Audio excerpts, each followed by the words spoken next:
Mapinagpalang buhay po sa lahat. No? Ito po si Brother Chris Raya, isang lingkod mangangaral sa ministry ni Yahweh El Shaddai mula sa PFCC 24 Cavite para sa akin sa personal na pagninilay. Ang mensaheng ito, Christ-like character awareness, para sa lahat ng mangangaral, personal reflection. Ito ay isang malalim na paalala at hamon para sa bawat mangangaral at narito ang aking pagninilay. Una, ang salita ng Diyos ay dapat munang tumimo sa aking puso bago ko ito ibahagi sa iba. Bilang tagapangaral, madalas akong nag-aaral ng salita ng Diyos upang maghanda ng mensahe para sa iba.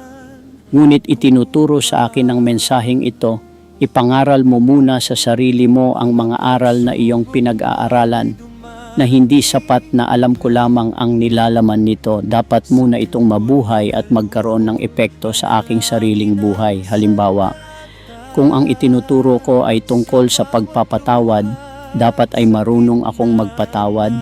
Kung ang ipinapahayag ko ay tungkol sa pag-ibig ng Diyos, dapat ay ramdam at isinasabuhay ko rin ito. Hindi ako makakapagbigay ng kung ano ang wala sa akin. Ang tunay na pangangaral ay nagsisimula sa pagpapabago ng sarili bago ipangaral sa iba.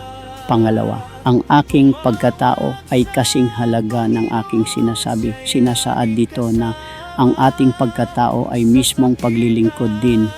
Napakahalaga nito dahil hindi lamang sa pamamagitan ng salita ako nakakapangaral. Ang aking ugali, pananaw, pag-uugali, at kung paano ako namumuhay araw-araw ay isang malakas na mensahe sa mga tao. Sinasabi pa, ang ating buhay ay hindi lamang refleksyon, ito ay isang mensahe.